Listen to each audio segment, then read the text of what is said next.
الحمد لله القائل ومن عمل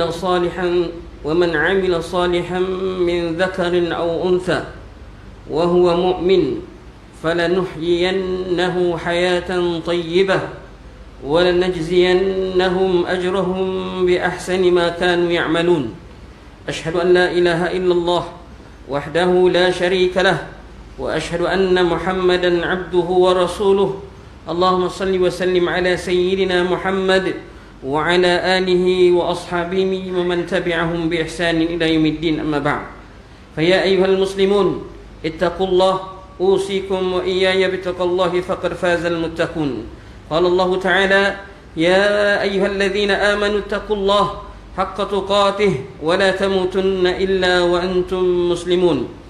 Muslimin yang dirahmati Allah sekalian, saya ingin mengingatkan diri saya dan sidang jemaah sekalian, marilah kita tingkatkan keimanan dan ketakwaan kepada Allah Subhanahu wa taala dengan melaksanakan segala suruhannya dan meninggalkan segala larangannya, di samping berusaha mencari kehidupan yang diberkati dan diridai oleh Allah Subhanahu wa taala. Pada hari ini khatib akan menyampaikan khutbah bertajuk Pemimpin dan Negara. Hadirin sidang Jumaat yang dirahmati Allah, pemimpin berintegriti adalah unsur utama dan berperanan besar dalam membina tingkah laku manusia masyarakat dan bagaimana sesebuah negara dapat diurus dengan teratur, dihormati dan mampu mewariskan legasi baik untuk masa hadapan. Nilai yang baik iaitu mahmudah menampilkan norma dan piawaian tingkah laku yang terbaik dalam kehidupan seorang pemimpin.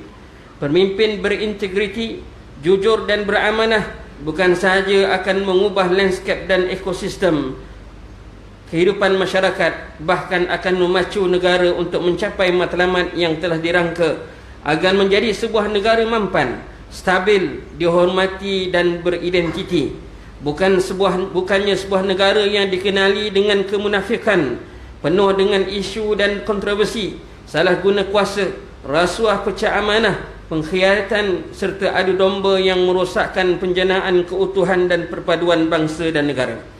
Integriti adalah kepatuhan kepada prinsip-prinsip beragama, nilai dan norma sejagat dan etika yang kuat. Insan terbaik yang sangat kita cintai ialah junjungan besar Nabi kita Nabi Muhammad sallallahu alaihi wasallam. Baginda telah menonjolkan diri sebagai ikon hamba Allah yang berintegriti tinggi sehingga dikenali dengan gelaran Al-Amin, iaitu orang yang sangat dipercayai dalam kalangan masyarakat Islam ketika itu. 4 nilai kepribadian dan sifat terpuji Rasulullah sallallahu alaihi wasallam yang mendukung maksud serta menjadi teras kepada nilai integriti, iaitu siddiq, bercakap benar, amanah, dipercayai, tabligh, menyampaikan dan fatanah, bijaksana. Seperti mana firman Allah Subhanahu wa taala dalam surah Al-Ahzab ayat 21, laqad kana lakum fi rasulillahi uswatun hasanah liman kana yarjullaha wal yawmal akhir wa dzakarallaha katsira. Demi sesungguhnya adalah bagi kamu pada Rasulullah sallallahu alaihi wasallam itu satu contoh ikutan yang baik, iaitu bagi orang yang sentiasa mengharapkan keridaan Allah dan balasan baik dari akhirat, serta dia pula menyebut dan mengingati Allah banyak-banyak dalam masa susah dan senang. Nilai integriti adalah satu komponen pelengkap untuk menjadi ikutan dan pembentukan negara yang bahagia, aman, makmur dan sejahtera. Integriti berlandaskan nilai-nilai Islam yang berpaksikan kepada kekuatan akidah, syariah dan akhlak adalah penyelesaian terbaik kepada kerosakan dan kemelut yang berlaku dalam diri, organisasi dan juga negara hari ini. Nilai amanah dan ikhlas seseorang pemimpin itu akan membentuk dan melahirkan dasar-dasar negara yang mampu mendukung kepentingan rakyat dan pembangunan negara yang seimbang di sudut spiritual dan fizikal. Sebaliknya, pemimpin yang hanya mahukan kuasa dan mencari kekayaan dunia akan menjadi perosak dan pengkhianat kepada rakyat dan juga negara. Banyak paparan kisah yang mencerminkan kejujuran para nabi dan rasul yang dapat kita teladani dan contohi. daripada perjalanan hidup mereka. Antaranya firman Allah Subhanahu wa taala yang mengisahkan kejujuran dan sifat amanah Nabi Musa AS dalam surah Al-Qasas ayat 26 yang bermaksud, salah seorang di antara perempuan yang berdua itu berkata, wahai ayah, ambillah dia menjadi orang upahan, iaitu mengembala kambing kita. Sesungguhnya sebaik-baik yang orang yang ayah ambil bekerja ialah orang yang kuat lagi amanah. Ayat ini sebenarnya membawa maksud yang sungguh mendalam. Ia bukan sahaja membuktikan kekuatan dan amanah Nabi Musa AS, tetapi juga menonjolkan sikap kepimpinan baginda Nabi Musa AS dalam menyempurnakan tugasan yang diberikan dengan penuh integriti yang tinggi. Muslimin yang dirahmati Allah sekalian, sifat amanah dan ikhlas yang wajib dimiliki oleh setiap pemimpin itu merupakan syarat utama ditetapkan oleh agama Islam agar pemimpin tersebut dapat membimbing masyarakat dan negara ke arah kebaikan. Manfaat atau kebaikannya bukan sahaja dapat diraih oleh pemimpin itu sendiri, bahkan oleh masyarakat keseluruhannya. Selain itu, pembudayaan dan pengamalan nilai amanah dan ikhlas dalam sebuah kepimpinan juga amat dititik beratkan dalam Islam.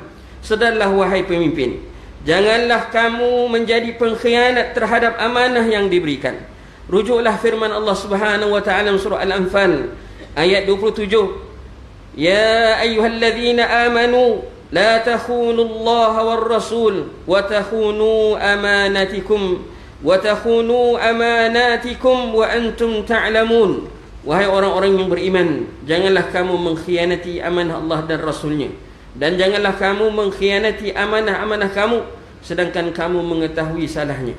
Hadirin yang dirahmati Allah sekalian, sesungguhnya pemimpin yang tidak menegakkan nilai integriti, kejujuran dan amanah akan menyebabkan pemimpin itu sendiri terjerumus ke dalam aktiviti bersifat kemunafikan dan kemaksiatan serta mengamalkan amalan rasuah, salah guna kuasa, pecah amanah dan menyebarkan fitnah yang mengakibatkan kerosakan sebuah kehidupan masyarakat dan bernegara.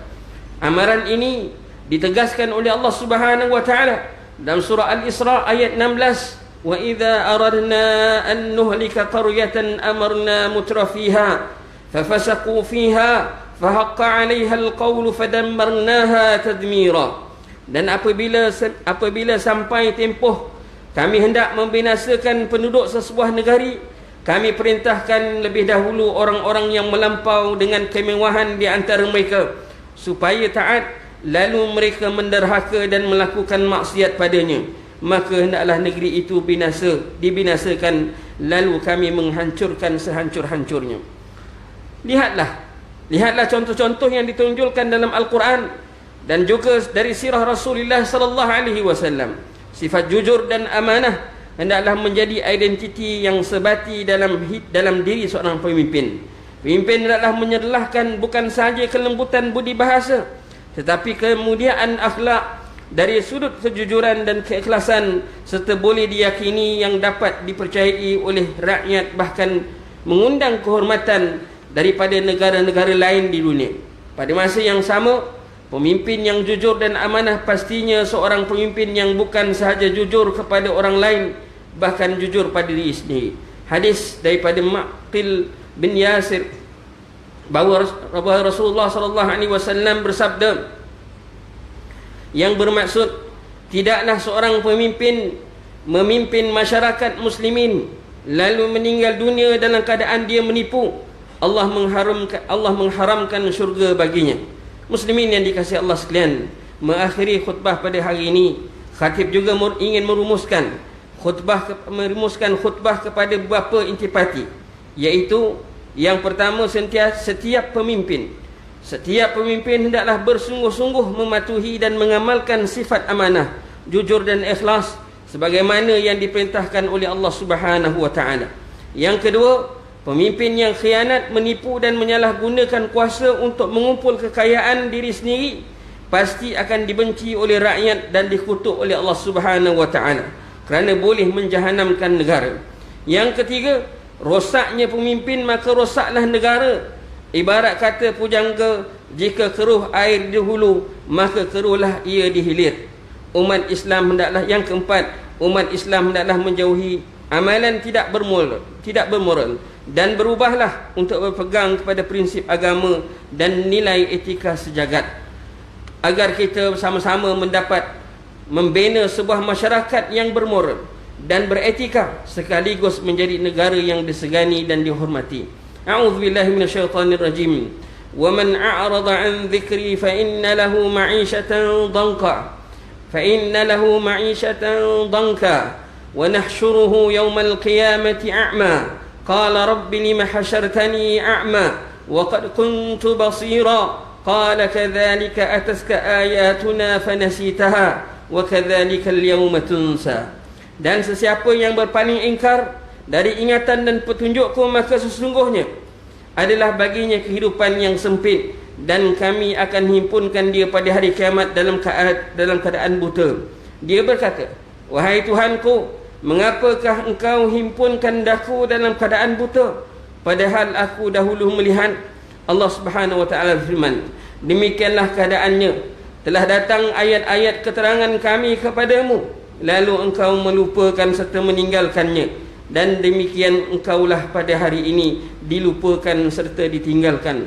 Surah Taha ayat 124 hingga 126.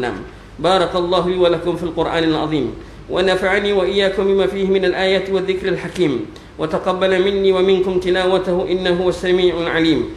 أقول قولي هذا وأستغفر الله العظيم لي ولكم ولسائر المسلمين والمسلمات فاستغفروه إنه هو الغفور الرحيم.